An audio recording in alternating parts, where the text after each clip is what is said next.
नमस्कार दोस्तों, मैं किंजल चौधरी स्वागत करता हूं आप सभी का पाथफाइंडर पर। तो दोस्तों, आप मुझसे मेरे टेलीग्राम चैनल पर जुड़ सकते हैं, जहां पर लेक्चर के उपरांत आपको पीडीएफ अपडेट्स मिल जाएंगे और साथ ही मेरी अनअकैडमी प्रोफाइल है, जहां पर यदि आप मुझे फॉलो करें तो मेरे द्वारा बनाई गई जितनी भी फ्री स्पेशल क्लासेस हैं उनकी नोटिफिकेशन आपको टाइम टू टाइम मिलती रहेंगी। दोस्तों, आज हम एक बहुत ही इंटरेस्टिंग, बहुत ही इंपॉर्टेंट टॉपिक कवर करने वाले हैं और ये है केस स्टडीज, उनको कैसे हैंडल किया जाए। एथिक्स में सेक्शन बी आप देखें तो 130 नंबर का इसका वेटेज है, तो 250 में सबसे ज्यादा वेटेज इसी का है सेक्शन बी का। तो इनको कैसे मैनेज किया जाए, तो दोस्तों यहाँ पे मैं आपको बताना चाहूंगा कि कोई भी केस स्टडी का कोई आंसर परफेक्ट नहीं होता, रादर कोई एक आंसर सही भी नहीं होता। और यहां तक मैं आपको कहना चाहूंगा, जो आंसर आज सही है जरूरी नहीं है वो आंसर 15 साल बाद भी सही हो। कुछ ऐसे सोचिए, मान लीजिए बात हो रही है सेम सेक्स मैरिज पर, सेक्शन 377 की बात हो रही है तो उसको हटा दिया गया है, एंड आने वाले दिनों में कई देशों में सेम सेक्स मैरिज पर भी चर्चा हो रही है। तो आज जो हमारा व्यू पॉइंट है सेम सेक्स मैरिज पर, हो सकता है 20 साल बाद वो ना हो, और 20 साल पहले आप देखें तो बिल्कुल ही अलग व्यू पॉइंट रहा होगा समाज का। तो एथिक्स खुद एक वक्त के साथ इवॉल्व करता हुआ सब्जेक्ट है, समाज के साथ बदलता हुआ सब्जेक्ट है। तो इस परिवेश में हमारे आंसर भी दिन, समय और वक्त के अनुसार बदलते हैं। तो हम कैसे एथिक्स के आंसर को लिखें जब इतनी सारी न्यूएंसेस हैं इन सभी के बीच में, तो हमारा आंसर कैसा हो, क्या अप्रोच हो। तो आज हम इन सब पर चर्चा करेंगे और इन सभी को जानेंगे। तो मैं आपको केस स्टडी मैनेज करने का एक नुस्खा भी देने वाला हूं, एक ट्रिक देने वाला हूं, जिससे आप एक अच्छा केस स्टडी आंसर कर पाएंगे।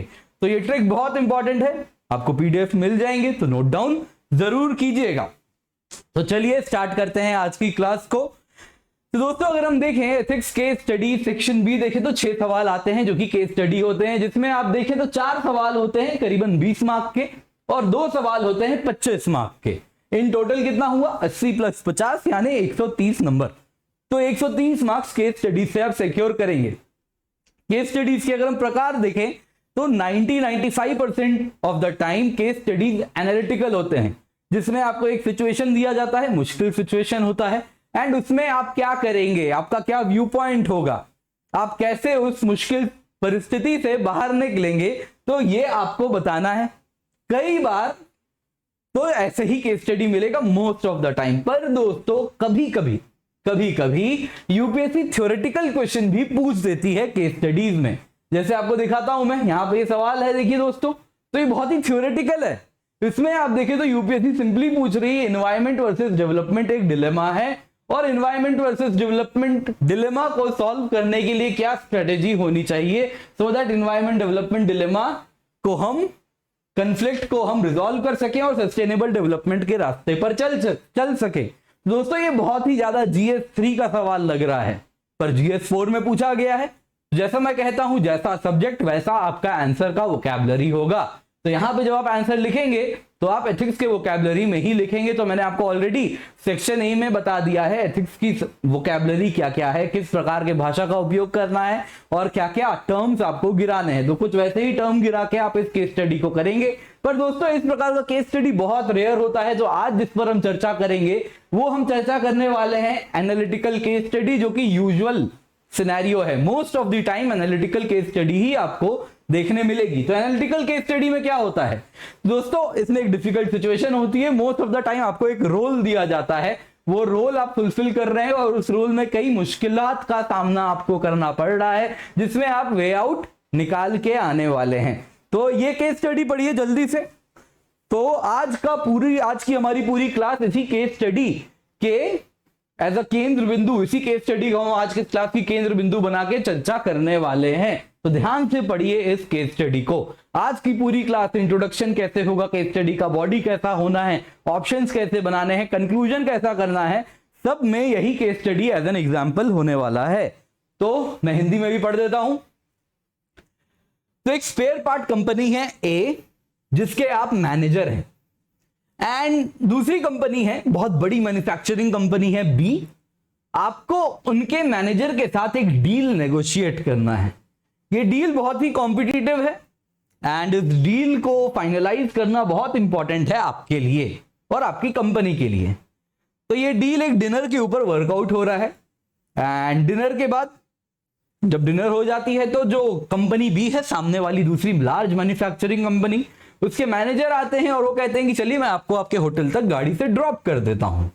वो आपको गाड़ी में बैठा के आपके होटल ले ही जा रहे होते हैं। तभी एक मोटरसाइकिलिस्ट को वो अपनी गाड़ी से ठोक देते हैं, टकरा जाती है उनकी गाड़ी। तो यहां पर आपको मालूम है, क्योंकि आप तो को ड्राइवर बगल वाली सीट में बैठे थे, तो आपको मालूम है कि जो सामने वाले कंपनी के मैनेजर थे वो गाड़ी बहुत तेज चला रहे थे और इस दौरान वो अपनी गाड़ी से कंट्रोल लूज कर गए। अगले दिन लॉ इन्फोर्समेंट ऑफिसर आते हैं, इशू इन्वेस्टिगेट करते हैं और आप एक मात्र आई विटनेस हैं। और आपको मालूम है कानून के अनुसार इन रोड एक्सीडेंट्स में अगर आप ऑनेस्टली बता दें कि भैया सामने वाले कंपनी के मैनेजर यहां पर गलती किए, वो तेज गाड़ी चलाए, तो उनको प्रोसिक्यूट किया जाएगा और मोस्ट लाइकली उनको अच्छा खासा जेल भी हो सकता है। और अगर ऐसा होगा तो लाइकली, मोस्ट लाइकली सिनेरियो है कि ये जो डील जो आप फाइनलाइज करने जा रहे थे वो मोस्ट लाइकली जियोपर्डाइज हो जाएगा। तो दोस्तों यहां पर आपसे पूछा जा रहा है और ये आपके कंपनी के लिए बहुत इंपॉर्टेंट है, तो इस सिचुएशन में आप क्या क्या डिलेमा फेस करते हैं, आपसे ये यहां पर पूछा जा रहा है और आपका क्या रिस्पॉन्स होगा इस सिचुएशन में। चलिए, तो ये थी दोस्तों हमारी आज की केस स्टडी। इसी केस स्टडी के अनुसार हम पूरा एथिक्स का केस स्टडी कैसे मैनेज करना है, कैसे हैंडल करना है, ये आज हम समझेंगे। तो ये केस स्टडी पढ़ा आप लोगों ने, देखा, समझ आया क्या है? तो दोस्तों जब भी, अब मैं आपको बताऊंगा केस स्टडी पढ़ते टाइम क्या अप्रोच होना है। तो दोस्तों देखिए, आपके पास ना बहुत कम वक्त होता है, आप मैक्सिमम एक केस स्टडी को 2 बार पढ़ सकते हैं, अब से ज्यादा टाइम नहीं है, पर 2 बार आप जरूर पढ़िए। तो जब आप केस स्टडी पढ़ रहे हैं तो आपको कुछ आदतें अपने अंदर लानी होंगी। क्या क्या आदत आपको बनानी है, आइए उस पर चर्चा करते हैं। तो दोस्तों जब भी आप केस स्टडी पढ़ रहे हैं तो केस स्टडी में दोस्तों कुछ होता है फैक्ट। फैक्ट क्या होता है दोस्तों? ये वो तथ्य है जो कि अनक्वेश्चनेबल है, जिस पर कोई सवाल नहीं उठा सकता। जैसे इस केस स्टडी में अगर हम देखें तो हमें मालूम है कि आपके लिए ceiling the deal is critical, ये क्या है? ये एक फैक्ट है। तो इस प्रकार के तथ्य फैक्ट हैं। जैसे यहां पर आपके लिए कि उन्होंने गलती की है, वो फास्ट चला रहे थे और कंट्रोल लूज किए हैं, ये इस केस स्टडी का क्या है? फैक्ट है। तो जब भी आप पढ़ें तो facts of the case study को आइडेंटिफाई करें। तो दोस्तों ये अनक्वेश्चनेबल है, तो क्या करें? जब भी आप पढ़ रहे हैं तो उसको अंडरलाइन करते हुए ऐसे ऐसे उसके ऊपर एक एफ लिख दें, यानी क्या है? वो fact of the case study है। नेक्स्ट क्या करें? हर केस स्टडी में स्टेक होल्डर्स होते हैं। जैसे आप पिछले केस स्टडी में एक स्टेक होल्डर थे, सामने वाले कंपनी के मैनेजर एक स्टेक होल्डर थे, मोटरसाइकिलिस्ट एक स्टेक होल्डर है, दोनों कंपनी एक स्टेक होल्डर है, यानी ये वो लोग हैं जिनका लेना देना है इस केस स्टडी से। तो दोस्तों जब भी आप स्टेक होल्डर पढ़ें तो पढ़ते हुए उनको सर्कल कर दें। तो दोस्तों देखिए होता क्या है ना, स्टेक होल्डर्स, कुछ स्टेक होल्डर तो एक्सप्लिसिटली मेंशन्ड होता है केस स्टडी में। जैसे पिछले केस स्टडी में आप manager of company A, manager of company B, company A, company B, motorcyclist, ये सब क्या था? एक्सप्लिसिटली मेंशन था। आप क्वेश्चन पेपर पे सर्कल कर सकते हैं। कुछ स्टेक होल्डर क्या होते हैं जो कि इम्प्लिसिट होते हैं, यानी स्पेशली शब्दों में नहीं बयान है, पर विद इन आप अगर पढ़ें, शब्दों के बीच में पढ़ें तो आपको समझ आएगा, है ना? तो वो इसमें लिखा हुआ नहीं है लेकिन छुपा हुआ है। तो वैसे के स्टेक होल्डर्स को क्या कहेंगे हम? इम्प्लिसिट। फिर अगर आप देखें दोस्तों तो आपको हर केस स्टडी में कोई ना कोई एथिकल इश्यू होगी और डिलेमा होगा, यानी 2 सही के बीच में, या कुछ ऐसा करो जिससे एक सही एक गलत है लेकिन आपका खुद का नुकसान हो रहा है, तो उसके बीच में होगा। तो ऐसा डिलेमा फेस करना होगा। तो जब भी आपको डिलेमा मिले तो क्या करें? उसको अंडरलाइन करें जहां भी वो एक्सप्लिसिटली मेंशन्ड है। इसके सिवा दोस्तों कई केस स्टडी में एक कोर इश्यू तो होता ही है, साथ साथ एक पेरिफेरल इशू भी होता है। तो जब आप सॉल्यूशन दे रहे हैं तो आप core issue, peripheral issue, peripheral मतलब मेन नहीं है, साइड लाइन में है, लोगों की नजरों से छुप जाएगा, छुपा हुआ है, तो आप कोर इशू और पेरिफेरल इशू दोनों को एड्रेस करेंगे। अगर आप पेरिफेरल इशू को एड्रेस नहीं किए तो आपके मार्क्स कट गए। तो याद रखिएगा, अगर केस स्टडी में कोई पेरिफेरल इशू है तो उसे भी एड्रेस करना है। देखिए ये केस स्टडी देखिए, ये केस स्टडी देखिए, इसमें क्या हो रहा है मैं आपको बता देता हूं सिंपल शब्दों में, instead of reading through it entirely. आप एक पंचायत के सरपंच हैं, एक प्राइमरी स्कूल है आपके गांव में जो रन की जा रही है, जिसमें मिड डे मील प्रोवाइड किया जाता है। अभी के स्कूल के हेडमास्टर ने एक नए कुक को अपॉइंट किया है। ये कुक अगर हम देखें तो ये मील्स प्रिपेयर करते हैं, किंतु ये जो कुक है ये दलित समाज से आते हैं, और इस वजह से क्योंकि स्कूल में आधे से ज्यादा बच्चे जो आते हैं वो कुछ अगड़ी जाति से आते हैं, एंड इस वजह से अगर हम देखें तो उनके पेरेंट्स उनको ये मील कंज्यूम नहीं करने दे रहे, और इस वजह से स्कूल में अचानक से अटेंडेंस ड्रास्टिकली गिर गई है, आधी से ज्यादा कम हो चुकी है। और यहां पर हो सकता है कि आने वाले दिनों में अगर इतनी ज्यादा कमी आ जाए मिड डे मील में तो ये स्कीम ही डिसकंटिन्यू कर दिया जाए, और हो सकता है आने वाले दिनों में स्कूल भी बंद हो जाए और टीचिंग स्टाफ को भी नौकरी चली जाए। तो अब यहां पर अगर मैं आपसे पूछूं कोर इशू क्या है, कोर इशू है दोस्तों, यहां पे आपसे साफ साफ पूछा जा रहा है कि कैसे यहां पर हम क्या करें, इस स्कूल को बंद होने से बचाएं। तो कोर इशू अगर आप देखें तो वो क्या है, पेरेंट्स को कैसे परसू किया जाए कि वो बच्चों को स्कूल में भेजें और स्कूल को शटडाउन होने से बचाया जाए। कैसे पेरेंट्स को परसू करें, उनके मन में ये बदलाव लाएं और वो अपने बच्चों को स्कूल भेज सकें।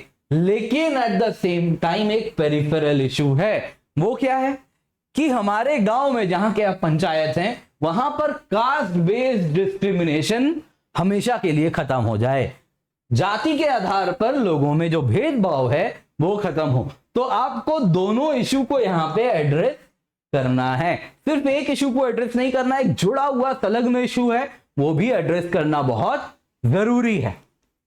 चलिए तो अब हम वापस जाते हैं पिछले केस स्टडी पे। तो आपको यही बताने का पर्पस था, कोर इशू पेरिफेरल इशू दोनों को आइडेंटिफाई करें, दोनों को रिजॉल्व करें, सिर्फ एक पर ही ना छोड़ें। चलिए तो आपने कहीं ना कहीं लॉन्ग टर्म में ये जो पेरिफेरल इशू है इस केस स्टडी में आप लिखेंगे लॉन्ग टर्म सॉल्यूशन में कैसे आप अपने गांव में जाति के आधार पर जो डिस्क्रिमिनेशन है उसको बंद करने के लिए, रोकने के लिए, एड्रेस करने के लिए आप क्या क्या स्टेप्स लेके आने वाले हैं, वो आपको लिखना बहुत जरूरी है इस प्रकार के केस स्टडीज में। ठीक है, तो जैसा मैंने बताया जब भी केस स्टडी पढ़े तो क्या करना है, फैक्ट्स पढ़ के उसे अंडरलाइन करें, स्टेक होल्डर्स पढ़ के सर्कल करें, एथिकल इशू मिले तो उसे अंडरलाइन कर लें। तो आइए अब वही केस स्टडी मैनेजर वाली पढ़ते हैं।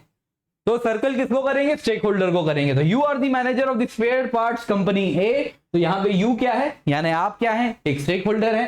कंपनी ए एक स्टेक होल्डर है, कंपनी बी एक स्टेक होल्डर है, मोटरसाइकिलिस्ट एक स्टेक होल्डर है, लॉ एनफोर्समेंट ऑफिसर जो अपना काम करने आया है वो एक स्टेक होल्डर है। तो ये सब क्या है, explicitly provided, explicitly given stake holders हैं। लेकिन यहां पे एक छुपा हुआ स्टेक होल्डर है, वो क्या है, समाज, सोसाइटी, जहां पे रोड रेज हो रहा है, सोसाइटी आपका समाज, जहां पे हाई एंड माइटी का प्रोसिक्यूशन इज डिफिकल्ट, जहां पे गाड़ी किसी को कुचल के चली जाती है और पता ही नहीं चलता है ड्राइवर कौन है, बहुत कॉमन है। तो ये वही समाज की बात हो रही है, उसी टाइम का केस स्टडी है, क्योंकि उस टाइम में वही वाली सुनवाई आई थी जहां पर गाड़ी पता नहीं, ड्राइवर कौन, शायद गाड़ी में ड्राइवर ही नहीं थी, टार्जन दी वंडर कार वाली कार थी।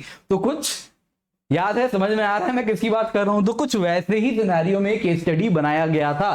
तो वो समाज की भी यहां पर क्या है, वो भी एक स्टेक होल्डर है जो कि छुपा हुआ है, तो आपको वो एड्रेस करना है। तो आप जब सोल्यूशन देंगे तो आपको याद रखना है क्यों स्टेक होल्डर आइडेंटिफाई करना जरूरी है, क्योंकि आपका जो फाइनल सॉल्यूशन होगा इसमें वो सारे स्टेक होल्डर्स को ध्यान में रखते हुए, सारे स्टेक होल्डर्स को खुश करना उसका पर्पस है, सारे स्टेक होल्डर्स के साथ जस्टिस होना उसका पर्पस है। खुश ना भी हो लेकिन जस्टिस होना चाहिए। अगर कोई स्टेक होल्डर करप्शन कर रहा है, गलत कर रहा है, तो उसको पनिश करना।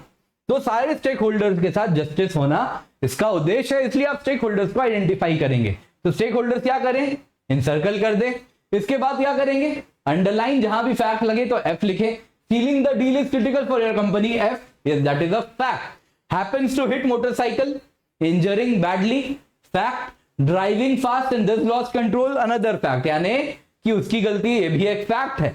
You are the sole eye witness, fact. Prosecution of the manager, अगर आप रिपोर्ट करेंगे तो प्रोसिक्यूशन होगा, अनदर फैक्ट। और डील भी क्या हो जाएगी, जियोपर्डाइज हो जाएगी, अनदर फैक्ट। तो इतने सारे तो फैक्ट हैं। तो आपको कहीं भी केस स्टडी में जरूरी नहीं है ऐसे लिखना है ये facts of the case study, ये आपके आइडेंटिफिकेशन, आपको एक प्रॉपर जजमेंट बनाने के लिए ये सब एक्सरसाइज आपसे करवाया जा रहा है। तो आपने लिख लिया ये सारा फैक्ट है, इसके सिवा जो भी स्टेक होल्डर थे उसको सर्कल कर दिया आपने। एंड यहां पर आपसे पूछा जा रहा है क्या क्या डिलेमा आप फेस करते हैं इस दौरान। तो साफ साफ आपसे पूछा जा रहा है क्या क्या डिलेमास हैं एंड आपका क्या रिस्पॉन्स होगा इस सिचुएशन में। तो दोस्तों जब आप एथिक्स देखें तो उसी केस स्टडी में कुछ स्ट्रक्चर होगा, just like any of your answer. Introduction होगी, बॉडी होगा, कंक्लूजन होगा। तो दोस्तों जब हम इंट्रोडक्शन की बात करें तो 50 से 60 वर्ड में आपको इंट्रोडक्शन लिखना है। कंक्लूजन भी आपका करीबन इतने ही शब्द में जाएगा, थोड़ा कम उससे, पर इंट्रोडक्शन आप देखें तो 50 से 60 शब्द में जाएगा। तो यहां पे जब आप इंट्रोडक्शन लिख रहे हैं तो यहां पे आपको क्या करना है दोस्तों, 3 अप्रोच है हमारे पास इंट्रोडक्शन के। आप इसको मिक्स एंड मैच करेंगे। कैसे? वो आप केस स्टडी पढ़ेंगे, क्या पूछा गया है उसके अनुसार आप मिक्स एंड मैच करेंगे। तो आपका इंट्रोडक्शन यही 3 में आप कैसा भी इस्तेमाल कर सकते हैं। तो क्या करेंगे, 50-60 वर्ड्स में लिखेंगे एंड इनमें से कोई भी 3 अप्रोच आप इस्तेमाल कर लेंगे क्वेश्चन के डिमांड के अनुसार। तो अप्रोच 1 क्या है, आप 2-3 लाइन में केस स्टडी को समराइज करेंगे और उसके बाद 2 या 3 मेजर एथिकल इशू आइडेंटिफाई करेंगे एंड उसको क्या करें, अपने सोसाइटी के साथ रिलेट करने की कोशिश करें। कुछ समथिंग इन न्यूज है उससे रिलेट करने की कोशिश करें। तो 2 से 3, उससे ज्यादा नहीं, 2 से 3 केस, 2 से 3 एथिकल इश्यूज आइडेंटिफाई करें और समराइज करें और सोसाइटी के साथ रिलेट करें। इस केस स्टडी में ये वाला अप्रोच नहीं लगेगा। क्यों? क्योंकि यहां पर साफ साफ आपसे पूछ लिया गया है what are the dilemmas you face, यानी एथिकल इश्यूज क्या है, कहीं ना कहीं आपसे डायरेक्टली पूछ लिया गया है। तो डिलेमास, इसलिए यहां पे एक्सप्लिसिटली डिलेमास पूछ रहे हैं, तो इंट्रोडक्शन में ही लिखना और फिर बॉडी में भी लिखना, ये क्या हो जाएगा, ये wastage of time and space हो जाएगा। तो आपको कुछ नया लिखना है हर जगह, तो ही तो आपको मार्क्स मिलेगा। कुछ एक्स्ट्रा लिखेंगे तो दूसरा अप्रोच क्या होगा, दूसरा अप्रोच हो सकता है दोस्तों, अगेन आप समराइज कीजिए केस स्टडी को 1 या 2 लाइन में और एक मेजर एथिकल इशू या डिलेमा को आइडेंटिफाई कीजिए और उसके बाद मेन फोकस होगा स्टेक होल्डर्स को आइडेंटिफाई करके लिख दीजिए और उनका क्या स्टेक्स है इस केस स्टडी में। तो ये अप्रोच यहां पर वैलिड है, ये अप्रोच यहां पर वैलिड लग रही है। तीसरा अप्रोच क्या हो सकता है दोस्तों, कि आप अगेन केस स्टडी को सेम समराइज करें एंड क्या एथिकल इश्यूज है उसको पॉइंट आउट करें और स्टेक होल्डर्स भी लिख दें। तो ये भी कहीं पर वैलिड है। ये सब किस पर निर्भर करता है, ये सब निर्भर करता है कि केस स्टडी के बाद आपसे क्या क्या पूछा जा रहा है। क्या होता है, कई केस स्टडी में क्वेश्चन नहीं पूछ लिया जाता है, identify the stake holders in the above case study. Point 2, identify the ethical issues and dilemmas in this case study. तो अगर बॉडी में ही आपसे अगर क्वेश्चन ही पूछ रहा है एक्सप्लिसिटली, तो इंट्रोडक्शन में तो आप वही चीज नहीं लिखेंगे ना, इंट्रोडक्शन में कुछ अलग लिखना होगा। तो इसीलिए आपको मैं ये 3 अप्रोच दे रहा हूं, जिसमें से जैसा सवाल है उसके अनुसार आप अपनी गोलियां बचाएंगे, एम्यूनिशन बचाएंगे। जहां पर जो एम्यूनिशन पूछा जा रहा है वहां पर वही गोली दागे, हर जगह एक मशीन की तरह ना दागें। तो आपको टेलर करना होगा। तो अपना एम्यूनिशन क्या करेंगे, आप मॉडिफाई करेंगे as per the demand of the question. चलिए, तो अब यहां पर देखते हैं, इंट्रोडक्शन बनाते हैं। तो यहां पर हम अप्रोच 2 को फॉलो करने वाले हैं, जिसमें आप केस स्टडी को समराइज करेंगे, एक मेजर एथिकल इशू या डिलेमा देखेंगे और मेन फोकस होगा आपका स्टेक होल्डर्स पर। तो ये देखिए, in the above case study I am caught in a situation where if I present the honest account of accident, I may jeopardize the deal, which is very important for my company and my professional growth. On the other hand, if I stay quiet, if I stay mum, the motorcyclist will not get justice, and the high and mighty of our society will circumvent the due process of law. इससे क्या दिखाया मैंने कि मैं introduction के द्वारा examiner को यह बताना चाह रहा हूं कि मैं इस केस स्टडी को परफेक्टली समझ चुका हूं और एथिकल इशू भी मैं आइडेंटिफाई कर चुका हूं, यानी कि मैं आने वाले आंसर में कुछ फालतू बातें नहीं लिखने वाला, सीधा सीधा आपको जो चाहिए वही मैं लिखने वाला हूं। इसके बाद मैं लिखूंगा stake holders, I manager of company A, manager of company B, company A खुद है, कंपनी बी है, मोटरसाइकिलिस्ट है, सोसाइटी है, where due process of law has to be ensured and strengthened at all times. दोस्तों बहुत लोग क्या करते हैं, टॉपर्स की कॉपी में आप देखेंगे तो वो स्टेक होल्डर्स को कुछ डायग्राम के जरिए दिखाते हैं।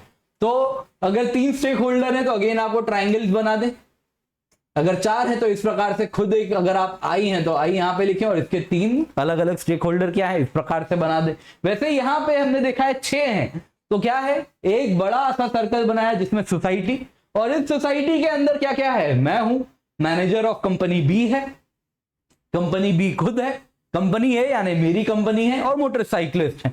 तो इस प्रकार से डायग्राम से भी आप स्टेक होल्डर दिखा सकते हैं। तो इससे क्या होगा, आपके आंसर को कुछ एक न्यूएंस मिलेगा, एक अलग वर्जन मिलेगा। तो आप क्वाड्रिलेटरल, ट्राइंगल, पॉलीगन, हेक्सागन जो बनाना है बनाइए, एक डायग्राम के थ्रू भी आप दिखा सकते हैं। ठीक है, तो दोस्तों ये तो क्या हुआ, इंट्रोडक्शन। तो इसके जरिए आप एक अच्छा इंट्रोडक्शन तो लिख पा रहे हैं केस स्टडी में। अब देखेंगे हम बॉडी कैसा होना चाहिए। तो दोस्तों बॉडी ना मोर और लेस हर केस स्टडी में एक ही रहता है। तो क्या होता है, और देखिए डिमांड ऑफ द क्वेश्चन भी इंपॉर्टेंट है, यहां पर क्या पूछा जा रहा है, पर यही अप्रोच रहेगा, मोर और लेस यही रहेगा। आपसे पूछा जाएगा ऑप्शंस क्या हैं, तो जब भी आप ऑप्शंस लिखेंगे तो आप क्या कर सकते हैं, ऑप्शंस उनके क्या क्या मेरिट हैं, क्या क्या डीमेरिट हैं, ये आप टेबल के फॉर्म में लिखेंगे। तो दोस्तों इसमें यूजुअली ना जब आप ऑप्शन बना रहे हैं तो सवाल उठता है यहां पे ऑप्शन कैसे बनाया जाए। तो जैसे कि इस क्वेश्चन में अगर हम देखें, what are the dilemmas that you face, what will be your response to the situation. तो डिलेमास तो आप लिख लेंगे, पर what will be your response. तो रिस्पॉन्स दोस्तों केस स्टडी में सीधा सीधा नहीं लिख देंगे कि मैं तो साहब ऑनेस्टली बोल दूंगा कि इसने गलत किया है, वो तो सबको मालूम है, सब यही करने वाले हैं। कोई बहुत बड़ा चोर भी अगर आंसर लिखेगा तो वो भी यही लिखेगा कि नहीं नहीं साहब मैं तो बोल दूंगा ऑनेस्टली कि इसने गलत काम किया है, इसको कार्रवाई होनी चाहिए। सब जानते हैं यही आंसर है।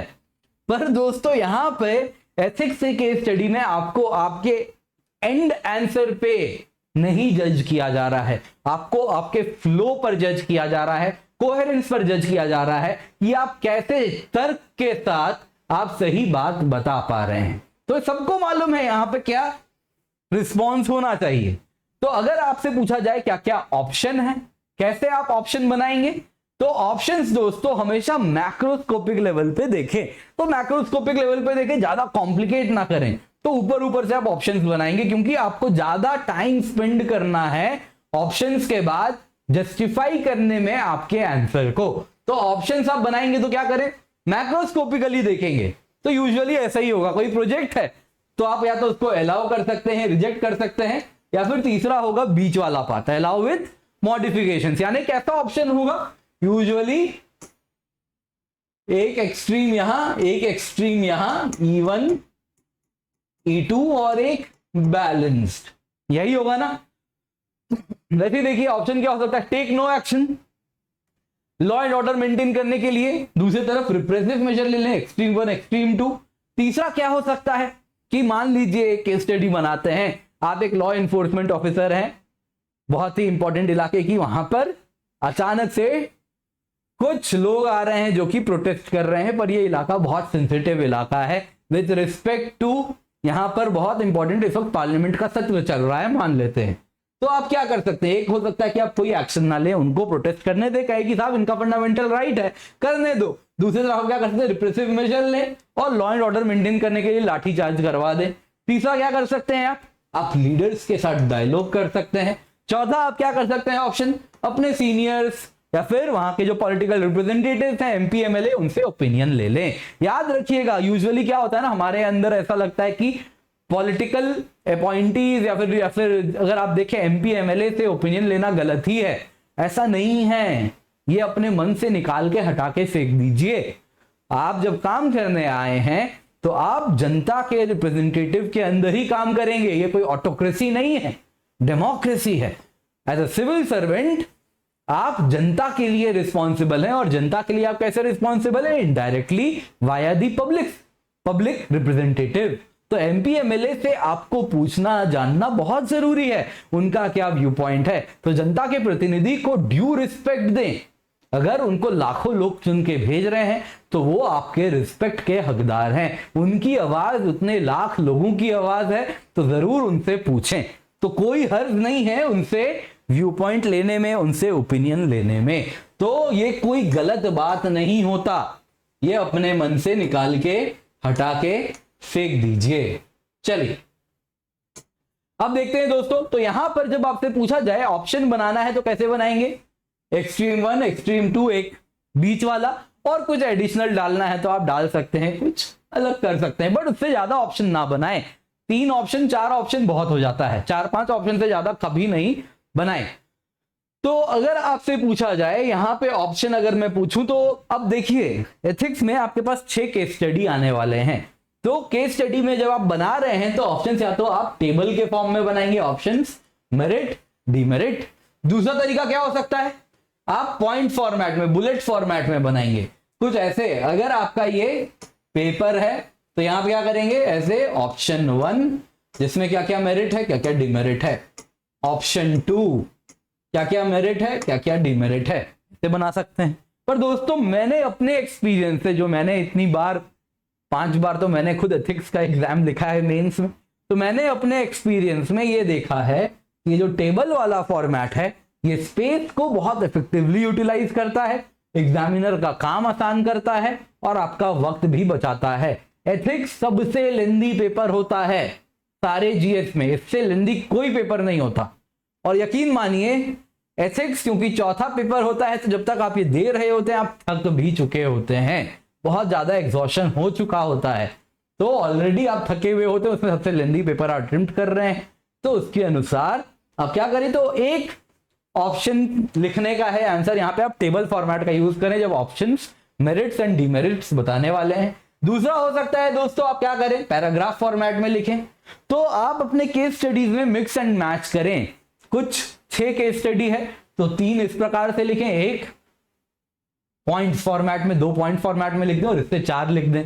पैराग्राफ फॉर्मेट अवॉइड ही करें जहां तक हो सके, पढ़ना बहुत मुश्किल होता है। तो table format and bullet format में आप कर सकते हैं और इसी में आप मिक्स एंड मैच करेंगे। ज्यादा से ज्यादा आप 4 केस स्टडी इस टेबल फॉर्मेट से करेंगे और 2 आप बीच में डाल देंगे जिसमें पॉइंट फॉर्मेट से आप कर रहे हैं। ठीक है, तो ये क्या होता है, ऑप्शंस जब आपको जब भी पूछा जाएगा, फाइनली हर केस स्टडी में आपसे यही पूछा जाता है, हर केस स्टडी में यही, what will be your response to the situation. तो अपना जब भी आप रिस्पॉन्स बताने वाले हैं सिचुएशन को, तो आप क्या करेंगे, तो आप पहले ऑप्शंस बताएंगे एंड उसके बाद आप फाइनल सोल्यूशन बताएंगे। तो जब भी आप फाइनल सोल्यूशन बताने वाले हैं तो उसमें क्या होगा, वो क्या होगा, बेस्ट कोर्स ऑफ एक्शन होगा। तो वो बेस्ट कोर्स ऑफ एक्शन में आप क्या करें, ऊपर के ही देखिए जो आप फाइनल सॉल्यूशन दे रहे हैं उसमें भी कुछ डिमेरिट्स होंगे ना, इस ऑप्शन 1 2 3 में क्या होगा, कुछ ना कुछ डिमेरिट्स तो होंगे ना जरूर। तो मान लीजिए ये जो सेकंड ऑप्शन है ये बेस्ट ऑप्शन है, पर दोस्तों इसमें क्या करें आप, इसमें जो डिमेरिट्स हैं इसको कैसे कम किया जाए।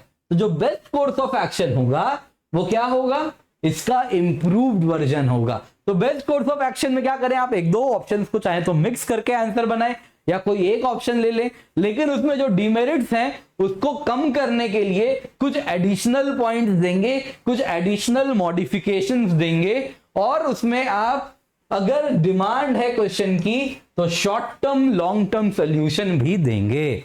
तो इस प्रकार से आप एथिक्स का केस स्टडी सॉल्व करेंगे। जैसे कि यहां पे अगर कास्ट सिस्टम वाली क्वेश्चन थी जहां पे आपको समाज में चेंज लाना है, तो सोशल परसुएशन, इमोशनल इंटेलिजेंस, ये सारे कीवर्ड्स गिरेंगे और साथ ही साथ जो सोल्यूशन होगा उसमें शॉर्ट टर्म लॉन्ग टर्म दोनों सोल्यूशन जाएगा। तो इस प्रकार से आप फाइनली बॉडी में आंसर लिखेंगे। तो ये क्या होगा, 150 वर्ड्स में आपकी बॉडी होनी चाहिए। चलिए, तो अब सवाल उठता है, बॉडी में आपने ऑप्शंस तो बना दिए, तो ऑप्शंस जब आप बना रहे तो कैसे बना रहे, मैक्रोस्कोपिकली, ज्यादा डेप्थ में मॉडिफिकेशन नहीं लाना है, ऊपर से या तो करेंगे नहीं करेंगे, बीच का कुछ पाथ। तो E1 E2 2 एक्सट्रीम और एक बैलेंस्ड, यही ऑप्शन होगा। तो अब दोस्तों ऑप्शन को कैसे कैसे आप मेरिट्स एंड डिमेरिट्स उसके जज कर सकते हैं। तो दोस्तों यहां पर देखिए आपको मालूम है मेरिट डिमेरिट जज करने का तरीका। तो आपको जो नेचुरली ऑप्शन आप बना रहे हैं वो बनाइए, मेरिट्स डीमेरिट्स जो आप नेचुरली पा रहे हैं वो बनाइए। उसके बाद भी अगर आपको पॉइंट्स की कमी मिल रही है तो मैं आपको एक नुस्खा देने वाला हूं केस स्टडी का। तो जब भी आप जज करेंगे तो एक जज करेंगे आप वैल्यूज के पर्सपेक्टिव में, कि ये करने से ह्यूमन वैल्यूज एनफोर्स होते हैं, ह्यूमन वैल्यूज ऑफ कंपैशन, या फिर मैं करेज दिखा रहा हूं, या फिर कॉन्स्टिट्यूशनल वैल्यूज की बात कर दीजिए कि इससे लिबर्टी एनफोर्स हो रही है, इक्वालिटी, फ्रेटर्निटी, जस्टिस, कुछ इन सब की बात कर सकते हैं। वैसे ही आप Nolan values, civil service values, है ना, कि probity, integrity, objectivity, transparency, rule of law, equality, equity, ये सारी बातें करेंगे। सिविल सर्विस वैल्यूज बात करें आप जो हमारे सेकेंड एआरसी में दिया हुआ है, तो वो सारे वैल्यूज के टर्म्स में आप ऑप्शन को जज कर सकते हैं कि हाँ ये ऑप्शन सही है, क्योंकि ये करने से मैं कंपैशन दिखाता हूं टुवर्ड्स फेलो सिटीजन्स। वैसे ही आप कुछ थ्योरी के पॉइंट ऑफ व्यू से भी वैल्यूज में जज कर सकते हैं कि अगर आपसे पूछा जा रहा है कि आपका सबऑर्डिनेट है, उसने गलती की है पर वो ऑनेस्ट मिस्टेक है, दोस्तों ऑनेस्ट मिस्टेक को पीनलाइज करना हेवीली कोई सही बात नहीं है। तो यहां पर आप क्या कर सकते हैं कि हाँ ये त्यागवद की फिलॉसफी है कि देयर आर मेनीनेस ऑफ रियलिटी, कि पता नहीं होता कई बार गलती क्या सही है क्या गलत है। तो आज हम हाइंडसाइट में देख पा रहे हैं कि ये मिस्टेक है, पर उस वक्त ये एक जेन्युइन जजमेंट में एरर हुई है। तो यहां पे आप कुछ त्यागवद की बात करें, आप डॉक्ट्रिन ऑफ कर्मा की बात करें, वैसे ही आप एडमिनिस्ट्रेटिव पर्सपेक्टिव से भी जज कर सकते हैं। एडमिनिस्ट्रेटिव पर्सपेक्टिव क्या हो गया कि एडमिनिस्ट्रेटिव एफिशिएंसी लेके आनी है, आपको रिसोर्सेज का इस्तेमाल जुडिशियसली करना है, फिर वो चाहे कॉस्ट हो, फिर वो चाहे टाइम हो, या फिर अगर आपसे पूछा जा रहा है डेवलपमेंट के बारे में, डेवलपमेंट को कैसे लाना है, तो बोलिए development is the highest goal for a developing country. तो ये सारे टर्म्स भी आप इस्तेमाल कर सकते हैं। तो इसके द्वारा आप अपने ऑप्शंस को जज कर सकते हैं कि हाँ ये ऑप्शन का मेरिट है कि इससे development as the highest goal is strengthened, या फिर आप कह सकते हैं कि इस ऑप्शन का मेरिट है कि इससे जुडिशियस यूज ऑफ रिसोर्सेज होने वाला है। या फिर आप बोलिए कि अगर कोई जजमेंट है, वो जजमेंट की बात हो रही है, वो पब्लिक किया जाए या ना किया जाए, तो वहां पे आप बात कीजिए एडमिनिस्ट्रेटिव जस्टिस की। एडमिनिस्ट्रेटिव जस्टिस की प्रिंसिपल क्या कहती है कि कोई भी डिसीजन सीक्रेट रहेगा कब तक, तभी तक जब तक वो ले ना लिया जाए, पर एक बार ले लिया जाए तो उसकी स्क्रूटिनी होनी चाहिए और ऑब्जेक्टिवली उसको बताना होगा कि ये फैसला उसने क्यों लिया। तो अगर बात हो रही है कि एक फैसला बनाना है, आप एक रूल ड्राफ्ट कर रहे हैं, तो इसमें आपने कोई स्टेप लिया कि इसको मैं अभी सीक्रेट रखने वाला हूं, तो इसमें आप मेरिट्स में लिखेंगे this ensures administrative justice that the decision will be secret only until it is taken. तो आप ये लिख सकते हैं। वैसे ही डॉक्ट्रिन ऑफ डबल इफेक्ट, जैसे मैंने अभी बात की थी, कोई एक जैसे बताया था कि आपका कोई सबऑर्डिनेट है, उसने कोई मिस्टेक की है और आपसे यहां पर पूछा जा रहा है कि आप क्या करेंगे, आप उस पर कार्रवाई करेंगे या नहीं करेंगे। तो एक तो आपने दे दिया कि वैल्यूज पर्सपेक्टिव से कि हाँ भाई मुझे कंपैशन होगा, उसके लिए जेन्युइन मिस्टेक है। वैसे ही आप त्यागवद से भी करेंगे, मेरिट्स में लिखेंगे। त्यागवद की फिलॉसफी भी कहती है मेनीनेस ऑफ रियलिटी है। फिर आप क्या कर सकते हैं, और एक पॉइंट लिख सकते हैं कि there is doctrine of double effect, कि कोई भी फैसला जज किया जाए उसकी नियत पे, क्या मंशा है, मेंस रिया क्या है ना, याद है मेंस रिया समझाया था। तो आप उससे भी किसी भी डिसीजन को स्क्रूटिनाइज कर सकते हैं मेरिट में, डीमेरिट में, कि इस फैसले में अगर मैं देखूं तो मेरे सबऑर्डिनेट का मेंस रिया बहुत अच्छा था, ऑनेस्ट मिस्टेक है, अच्छाई में मिस्टेक कर गया बेचारा, तो इसको बहुत ज्यादा पनिशमेंट करना सही नहीं बनता। तो वो ऑप्शन इसलिए नेगेट है, आप सपोर्ट करना है तो आप इस तरीके से सपोर्ट कर सकते हैं। फिर आप कैसे कर सकते हैं, जैसे वो वाला केस स्टडी हमने देखा, समाज में बदलाव लाना है, तो वहां पे आप बात करेंगे एटीट्यूड, एप्टीट्यूड, ईआई की। अगर बात हो रही, जैसा मैंने बताया कि भाई कहीं पे आंदोलन हो रहा है, पार्लियामेंट के आसपास लोग आ गए हैं, इंपॉर्टेंट एरिया है, तो वहां पर अगर आंदोलन चल रहा है, बाहर से लोग आ रहे हैं, तो बहुत जरूरी है यहां पे आप परसुएशन की बात करेंगे, यहां पे आप इमोशनल इंटेलिजेंस की बात करेंगे, यहां पे आप एटीट्यूड की बात करेंगे। वैसे ही आप सिविल सर्वेंट की बात कर रहे हैं, उनसे मिस्टेक हुई है, तो वहां पर आप बोलेंगे कि ये एटीट्यूड में अगर रेकलेसनेस दिख रहा है तो आप उसकी बात करेंगे। तो वो सारा सिविल सर्विस वैल्यूज और जो एटीट्यूड होना चाहिए उसकी भी बात आप कर सकते हैं। तो बहुत इंपॉर्टेंट हो जाता है जब केस स्टडी हो जाते हैं परसुएशन के, तो उसमें ईआई, परसुएशन, ये सारा टर्म्स यूज करना और इसका इस्तेमाल करना बहुत जरूरी है। तो आप किसी भी ऑप्शन के मेरिट डिमेरिट को इनके द्वारा भी जज कर सकते हैं। वैसे ही आप ड्यूटी एंड राइट्स के माध्यम से भी किसी भी ऑप्शन को मेरिट्स डिमेरिट्स आइडेंटिफाई कर सकते हैं। जैसे कि टाइप्स ऑफ ड्यूटी में आप बोल सकते हैं कि हाँ, ये ऑप्शन इसलिए सही है क्योंकि मैं इससे अपना फंडामेंटल ड्यूटी अदा कर रहा हूं।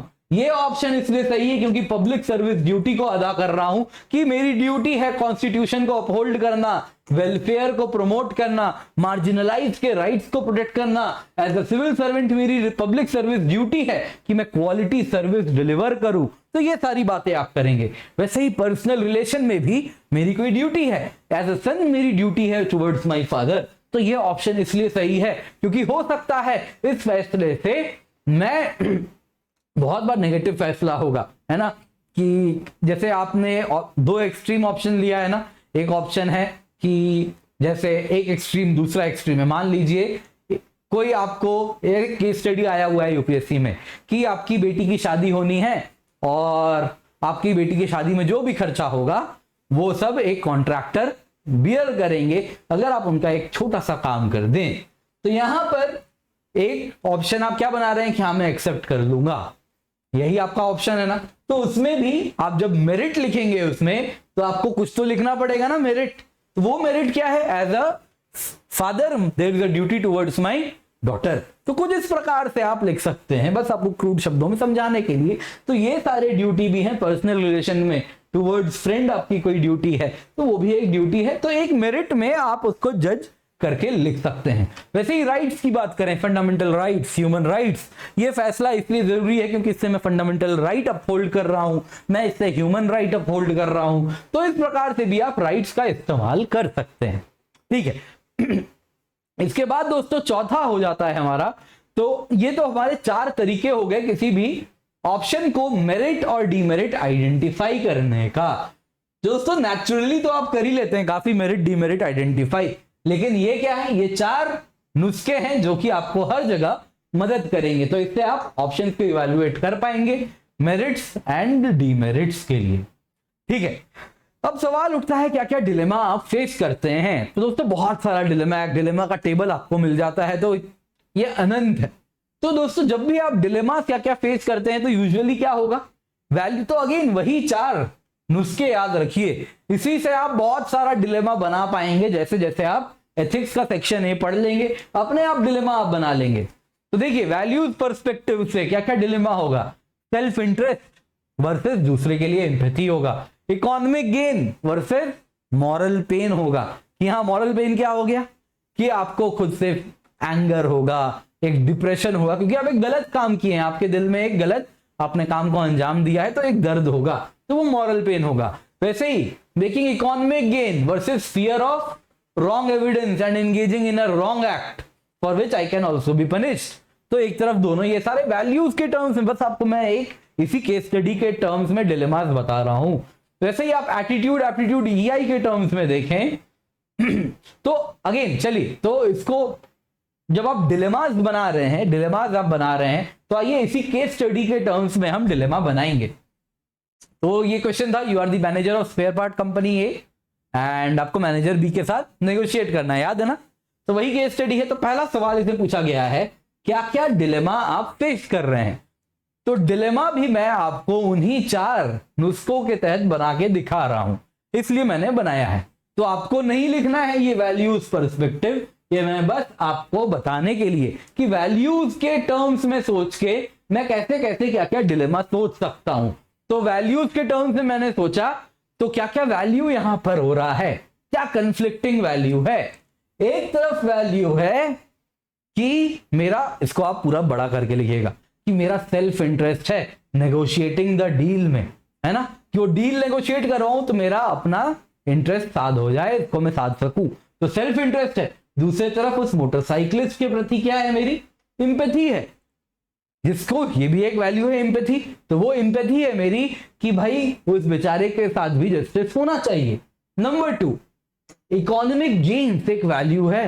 दूसरी तरफ क्या हो रहा है इस इकोनॉमिक गेन के लिए? मुझे एग्नी, मुझे पेन, मुझे एक फियर के थ्रू अंडरगो करना पड़ रहा है, जिससे क्या हो रहा है, मॉरल पेन हो रहा है। वैसे एक तरफ इकोनॉमिक गेन्स मैं कर रहा हूं फुलफिल, दूसरी तरफ क्या कर रहा हूं मैं, दूसरी तरफ मैं रॉन्ग एविडेंस दे रहा हूं पुलिस को, और उससे क्या हो रहा है, मैं एक रॉन्ग एक्ट में इंगेज कर रहा हूं, जिसके लिए मैं पनिश भी हो सकता हूं। वैसे ही एटीट्यूड एप्टीट्यूड ईआई का इस्तेमाल करके अगर मैं कुछ डिलेमा का पॉइंट बनाऊं तो क्या क्या बना सकता हूं।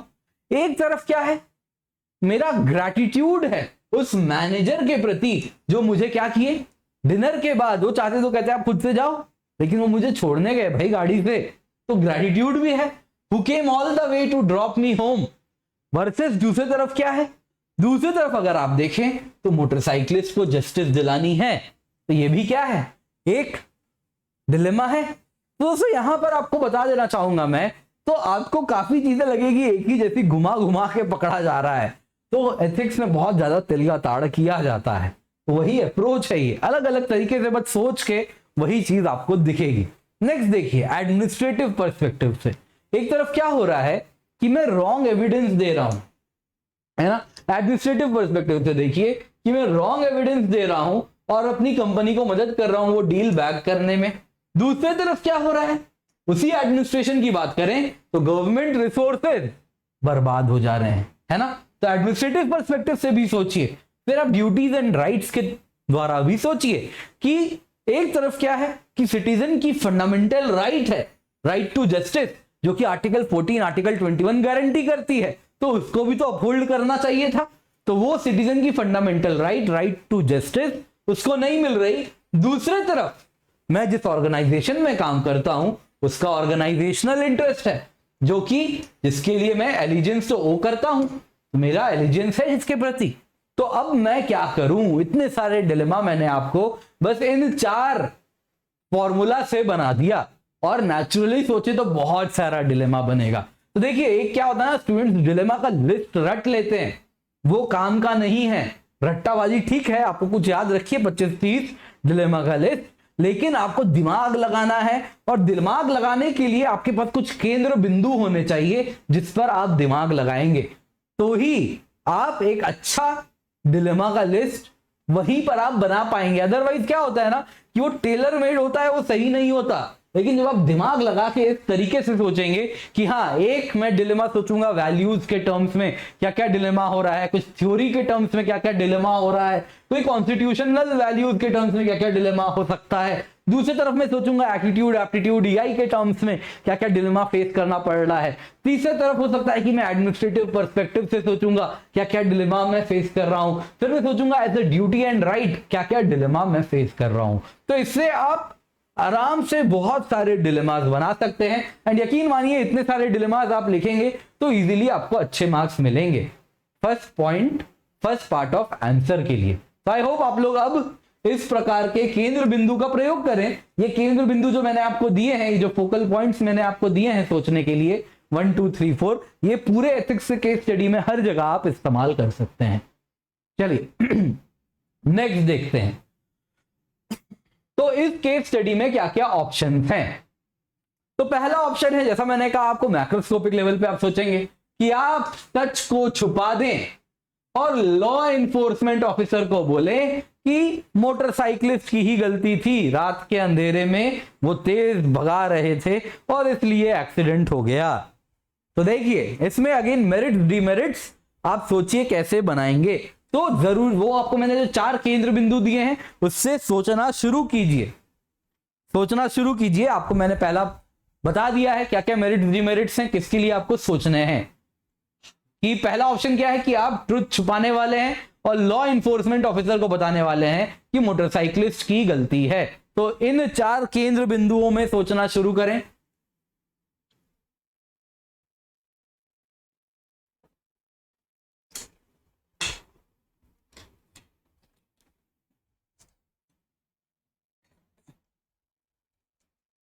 चलिए तो देखिए ये जो केंद्र बिंदु मैंने आपको दिए, ये आप इस्तेमाल तब करेंगे जब आप नेचुरली पॉइंट्स नहीं बना पा रहे हैं, है ना। कुछ पॉइंट्स तो आप नेचुरली बनाएंगे, उसके बाद आप इन केंद्र बिंदुओं का प्रयोग करेंगे और ये फोकल पॉइंट्स के अनुसार आप अपना आंसर बनाने वाले हैं। तो जरूरी नहीं है हर जगह सारे के सारे फोकल पॉइंट्स लगेंगे, पर एक दो भी लग गए तो आप बहुत बढ़िया मेरिट डीमेरिट बना लेंगे। तो यहां पर देखते हैं, पहला मैंने कहा ऑप्शन क्या है कि मैं ट्रुथ को छुपा दूंगा और लॉ इन्फोर्समेंट ऑफिसर को बोलूंगा मोटरसाइकिलिस्ट फॉल्ट पे हैं। तो मेरिट्स क्या है, जाहिर सी बात है मुझे प्रोफेशनल ग्रोथ मिलेगा, मेरी कंपनी को डील मिल जाएगी, सबको मालूम है ये मेरिट्स हैं। डीमेरिट क्या क्या है, डीमेरिट अगर आप देखें तो मोटरसाइकिलिस्ट एंड फैमिली के साथ, उसकी फैमिली के साथ इनजस्टिस हो रहा है, रूल ऑफ लॉ इन्फोर्स नहीं हो रहा है। तो हमारे यहां समाज में हाई एंड माइटी इसी प्रकार से लॉ तोड़ते रहेंगे और इससे पुलिस भी जो कि एविडेंस ढूंढ के लाना चाहती है वो भी डिमोरलाइज होती है और एट द सेम टाइम समाज भी डिमोरलाइज हो जाता है, जिससे लोगों का जस्टिस से भरोसा उठने लग जाता है ना, जस्टिस डिले होना शुरू हो जाता है और जस्टिस डिनाई भी हो जा रहा है इस प्रकार के एक्शन से। तो रूल ऑफ लॉ एनफोर्स नहीं हो पा रहा। तीसरा डिमेरिट्स मैंने बनाया कुछ एडमिनिस्ट्रेटिव पर्सपेक्टिव से मैं सोच रहा हूं। तो अगर एडमिनिस्ट्रेटिव पर्सपेक्टिव से हम देखें तो क्राइम है मेरे पार्ट में, क्योंकि मैं पुलिस को भैया रॉन्ग इंफॉर्मेशन दे रहा हूं अंडर सेक्शन 182 ऑफ आईपीसी, ये एक क्राइम है। आप लॉ इन्फोर्समेंट ऑफिसर को गलत बात नहीं कह सकते। आप कैसे कह सकते हैं, गलत एविडेंस कैसे दे सकते हैं, रॉन्ग इंफॉर्मेशन कैसे दे सकते हैं। इसके बाद मैं कुछ वैल्यूज से, कुछ थ्योरी पार्ट से भी बना देता हूं। तो मैंने कहा दोस्तों ये अकुशल काम है, क्योंकि इससे क्या होगा, अगर आप अकुशल काम करेंगे तो वो बैड रिजल्ट फ्यूचर में आपके लिए लेके आएगी, क्योंकि डॉक्ट्रिन ऑफ कर्म ऐसी ही कहती है। तो डॉक्ट्रिन ऑफ कर्म के अनुसार आप एक गलत कर्म को अंजाम दे रहे हैं तो जाहिर सी बात है आपको एक गलत रिजल्ट मिलेगा फ्यूचर में। तो ये क्या है, मैंने कुछ इस प्रकार से मेरिट डीमेरिट बना दिए। नेक्स्ट देखिए, दूसरा ऑप्शन क्या है कि मैं ऑनेस्टली बता दूंगा ऑफिसर को क्या हुआ उस रात। तो मेरिट्स क्या है, तो पहला आप देखें तो वैल्यूज के पर्सपेक्टिव में सोचूं तो ह्यूमन वैल्यू ऑफ कंपैशन मैं अपहोल्ड कर रहा हूं। दूसरा अगर मैं आपको बताऊं इसी वैल्यूज पर्सपेक्टिव में कि मैं क्या कर रहा हूं, मैं करेज शो कर रहा हूं और ट्रुथ के लिए खड़ा हो रहा हूं। तीसरा एडमिनिस्ट्रेटिव पर्सपेक्टिव से सोचूं तो मैं लॉ एनफोर्समेंट के साथ कोऑपरेट कर रहा हूं और इस प्रकार से मैं एडमिनिस्ट्रेटिव एफिशिएंसी भी लाता हूं और रॉन्ग डूअर्स इरिस्पेक्टिव वो कितने पावरफुल हैं, वो कितने माइटी हैं, उनको मैं लॉ तोड़ने से रोकता हूं।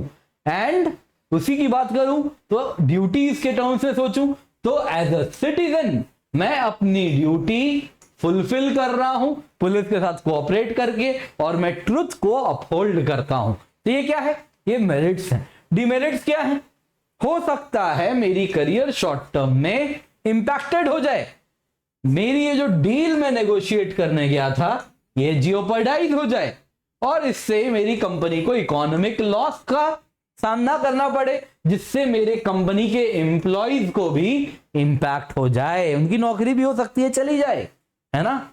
तो ये सारे क्या है, डिमेरिट्स। तो देख रहे हैं दोस्तों आप मेरिट्स डिमेरिट्स से मैंने जितने भी स्टेक होल्डर्स बताए थे तो क्या क्या हुआ, सेकंड वाला ही मेरिट अच्छा था ना, सेकंड वाला ही ऑप्शन अच्छा था ना, वही ऑप्शन सबको सब लेने वाले हैं, मैं भी वही ले रहा हूं। तो एक तरफ क्या हो रहा है, मैनेजर ऑफ कंपनी भी गलत काम का उसको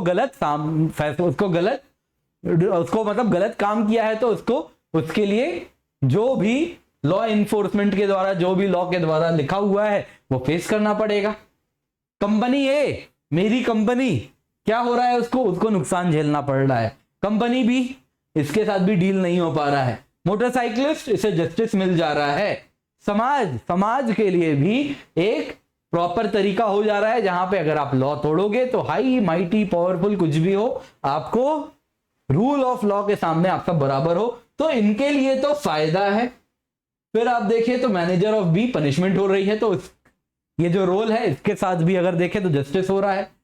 जस्टिस सिर्फ ये नहीं होता कि अच्छा काम तो अच्छा फल, गलत काम तो उसका हर्जाना भरना भी जस्टिस है। तो यहां भी जस्टिस हुआ, सोसाइटी के साथ जस्टिस हुआ, मोटरसाइकिलिस्ट के साथ जस्टिस हुआ, लेकिन मेरे सोल्यूशन में कंपनी ए कंपनी बी का कुछ नहीं हुआ है और मैं खुद नुकसान झेल रहा हूं। तो जाहिर सी बात है जब मैं फाइनल सोल्यूशन बनाऊंगा तो क्या करूंगा, इन तीनों डीमेरिट्स पर काम करूंगा। तो मैं क्या करूंगा, बेस्ट कोर्स ऑफ एक्शन उसके बाद जब लिखूंगा तो मैं क्या कर रहा हूं, ऑब्वियसली सबके सब ऑप्शन 2 ही करने वाले हैं। I will present an honest account of situation, however I will take up following additional actions. तो अब मैं वो डिमेरिट्स को कम करने की कोशिश कर रहा हूं। तो क्या क्या करने वाला हूं मैं, तो यहां पे देखिए एथिकल जार्गन का इस्तेमाल करेंगे, सोशल परसुएशन, इमोशनल इंटेलिजेंस, जितना हो सके उतना इस्तेमाल करेंगे। तो I will persuade my superiors कि अगर मैं ऑनेस्ट अकाउंट प्रेजेंट करूं तो ये राइट थिंग टू डू है, अदरवाइज मैं लॉ तोड़ रहा हूं। मैं उनको कन्विंस करूंगा कि अपनी कंपनी की कोर प्रिंसिपल्स के बारे में बात करके, देखिए हर कंपनी की ना कुछ कोर प्रिंसिपल्स होती है, कुछ एथिकल वैल्यूज होती है जो कि उनको हर टाइम पे वो रिस्पेक्ट करते हैं। तो वो एथिकल वैल्यूज, वो कोर प्रिंसिपल्स की मैं बात करूंगा। यहां पे मुझे केस स्टडी में दिया नहीं गया है कि ऐसा कोई कोर प्रिंसिपल है मेरी कंपनी का, बस मैं कह रहा हूं यही तो है, तिल का ताड़ बनाना है। तो यहां पर मैं कोर प्रिंसिपल्स की बात करूंगा जिसमें एथिकल फ्रेमवर्क इंश्राइन की गई है। मैं उनको कहूंगा कि कैसे लॉन्ग रन में हम एक कंपनी ऑफ रिप्यूट तभी बनेंगे जब हम एथिकल कंडक्ट अपने बिजनेस ऑपरेशंस में फॉलो करें, और ये उसी का पार्ट है। साथ ही साथ मैं कंपनी बी के सुपीरियर्स एंड हायर मैनेजमेंट को कांटेक्ट करूंगा और मैं उनको बताऊंगा कि उनके एम्प्लॉय से एक रिस्पॉन्सिबल बिहेवियर हुआ था और मैं इसमें, अगर मैं पुलिस के साथ कोऑपरेट कर रहा हूं तो मैं बस ड्यूटी कर रहा हूं towards my nation and my fellow citizens by telling the truth. और मैं उनको अर्ज करूंगा, सामने वाली कंपनी को, कि आप मेरी कंपनी को पिनलाइज ना करें मेरे इस काम के लिए। लेकिन अब ऑब्वियसली कंपनी तो देखिए ये चीज नहीं समझती है। कंपनी क्या समझती है, इकोनॉमिक इंटरेस्ट बहुत इंपॉर्टेंट वैल्यू है किसी भी कंपनी के लिए। तो मैं उस कंपनी को आगे ये भी बोलूंगा, क्योंकि ये तो बिजनेस डील है, तो इसलिए मैं उनको कहूंगा कि मेरी कंपनी के साथ डील करना उनके भी बेस्ट इंटरेस्ट में है एंड उनके लिए भी इकोनॉमिकली बेनिफिशियल है। तभी तो वो डील कर रहे हैं, कोई मेहरबानी थोड़ी कर रहे हैं डील करके, उनको भी उससे कुछ बेनिफिट मिल रहा है, इसलिए तो वो डील कर रहे हैं, है ना। तो दोनों के लिए विन विन सिचुएशन था। तो मैं वापस री एम्फेसाइज करवाऊंगा कि देखिए कैसे आप डील करके आप अपना भी बेस्ट इंटरेस्ट सर्व कर पा रहे हैं। इसके सिवा मैं मोटरसाइकिलिस्ट, पेरिफेरल था ये हमारे केस स्टडी में, कोर नहीं था। कोर तो एड्रेस हो गया, लेकिन पेरिफेरी को भी एड्रेस करना है साइड में। तो मैं मोटरसाइकिलिस्ट के हेल्थ के बारे में भी इंक्वायर करूंगा एंड अगर उसको कोई मेडिकल एड चाहिए तो उसके लिए भी क्राउड फंड करना चाहूंगा, पैसे उसके लिए लाना भी चाहूंगा। तो ये क्या था, पेरिफेरल इशू था इस केस स्टडी का, वो भी मैंने एड्रेस कर दिया। तो एक अच्छा आंसर इसके साथ ये बन गया। तो कंक्लूजन में क्या किया जाए, तो आई होप आपको बॉडी तो अच्छा आप लोग लिख लेंगे। तो कंक्लूजन की बात करें दोस्तों, तो अगेन 50-60 वर्ड्स लेकिन अनिवार्य है, डाले जरूर। तो यहां पे आपको क्या करना है कि आपको अपने डिसीजन को जस्टिफाई करना है कि हाउ आपने जो डिसीजन लिया है उससे सारे स्टेक होल्डर के साथ जस्टिस हो रहा है एंड उसके ज्यादा मेरिट्स हैं कंपेयर टू डिमेरिट्स। तो इस केस स्टडी की बात करूं तो मैं लिखूंगा by taking the above decision not only the motorcyclist gets justice but also strengthens the ethical framework of my company A. Moreover, the manager of company B also gets penalized for recklessness. This way, तो अब समाज की बात मैं कर दूंगा कि we are able to create a society where nobody is above the law of the land and due process of law is not easily circumvented by the high and mighty. तो इस प्रकार से मैंने क्या किया, एग्जामिनर को reinforce करवाया कि मेरा केस स्टडी में जो फैसला है वो सही है और समाज का भी इसी से भला हो रहा है। तो मैं समाज का भी हितैषी हूं, हर वक्त मैं वो सोचता हूं। तो इस प्रकार से ये कंक्लूजन एप्ट हो गया। दोस्तों आई होप आपको आज की क्लास पसंद आई होगी तो क्या करेंगे, लाइक करेंगे, अपने दोस्तों के साथ शेयर करेंगे। जब भी अन अकेडमी आए तो यूज द कोड KC10 क्योंकि इससे आपको मेरी डायरेक्ट गाइडेंस एंड मेंटरशिप मिलती है, हैंड होल्डिंग मिलती है, बेस्ट नोट्स मिलते हैं और जो गाइडेंस है वो सारे subjects of GS, SA and geography optional को कवर करती है। इसके सिवा दोस्तों अनअकैडमी में इंडिया के बेस्ट एजुकेटर्स हमारे साथ जुड़े हुए हैं एंड इस वक्त दोस्तों प्राइस हाइक होने वाला है आने वाले कुछ दिनों में। तो 1 अगस्त से प्राइस हाइक होगा दोस्तों। अनअकैडमी में अनबिलीवेबल प्राइसेस पे आपको सब्सक्रिप्शन मिल रही है एंड आप देखें बैचेस, अगर आप कहीं भी बाहर में जाएं तो आउटसाइड ऑफ अनअकैडमी एक बैच कोर्स की कीमत 1.25 लाख होती है। Mains test series 30,000, prelims test series 15,000, books की कीमत 10,000, ऑप्शनल बैचेस 50,000, टोटल कीमत 2.25 लाख। दोस्तों ये सब आपको हम कितने कीमत पे दे रहे हैं? 57,500 और साथ में मेरी मेंटरशिप एडिशनल KC10 कोड अगर आप इस्तेमाल करेंगे तो 57,500। इतना ही नहीं दोस्तों, इसके सिवा मैं आपको बताना चाहूंगा दोस्तों, आपको हम और डिस्काउंट देने वाले हैं। वो डिस्काउंट दोस्तों आप देखें तो 1 साल की कीमत जो 57,500 थी वो दोस्तों आपको मिल रही है 49,680 रुपीज में बस कुछ दिनों तक। तो 1 साल की कीमत दोस्तों कितनी है? 49,680 रुपीज, 2 साल की 71,798 रुपीज, 3 साल की 87,254 रुपीज। ये सारे कॉस्ट तब है जब आप KC10 कोड का भी इस्तेमाल कर रहे हैं। और दोस्तों साथ साथ क्या मिल रहा है आपको? साथ साथ बहुत सारी चीजें मिलने वाली हैं। आपको अनअकैडमी नोट्स मिलने वाले हैं दोस्तों। ये हिंदी इंग्लिश दोनों ही भाषाओं में अवेलेबल है। 20 किताबें जो कि आपको मिलेंगे। साथ साथ आप देखें तो टेस्ट सीरीज आपको मिल रही है जीएस की और ऑप्शनल की। तो ऑप्शनल की 21 टेस्ट होंगे इसमें, 16 sectional test, 5 full length test. 15,000 की कीमत की टेस्ट सीरीज है जो कि आपको फ्री ऑफ कॉस्ट मिलेगी। इसके सिवा जीएस की टेस्ट सीरीज आपको मिल रही है जिसमें 80 टेस्ट हैं, प्रीलिम्स के 50 टेस्ट हैं, मेंस के 30 टेस्ट हैं। ये आपको मिल रहा है। इसके सिवा दोस्तों कॉम्बो में इतना ज्यादा डिस्काउंट है आपको बता ही दिया मैंने ऑलरेडी। इसके सिवा दोस्तों अगर आप 2 साल का सब्सक्रिप्शन लें एंड फॉर सम रीजन अगर आपका एग्जाम क्लियर नहीं होता है तो आपको 1 साल का एक्सटेंशन भी मिलेगा। अनअकैडमी प्रॉमिस है ये आपके साथ। एंड साथ साथ दोस्तों आपको एक्सटेंशन भी मिल रही है। 1 साल की सब्सक्रिप्शन मींस 2022 तक वैलिड है, 2 साल की सब्सक्रिप्शन मींस 2023 तक वैलिड है। तो दोस्तों जब भी अनअकैडमी आए यूज द कोड KC10 तो इस कोड के इस्तेमाल से डिस्काउंट भी मिलता है। 2 साल की कीमत है प्लस की 64,800 रुपए, 2 साल की आइकनिक की कीमत है 1,04,175 रुपए, ऑप्शनल की 1 साल की कीमत है 24,750 रुपए और अनअकैडमी कॉम्बैट भी है। KC10 से इसमें एनरोल करें। 28 जुलाई से नए बैचेस स्टार्ट हो चुके हैं, आप स्क्रीन पर देख सकते हैं। एंड साथ ही साथ दोस्तों फ्री टेस्ट सीरीज भी हम रन कर रहे हैं। तो KC10 कोड का इस्तेमाल करें और इसका हिस्सा बने। Thank you so much for joining. Have a great day.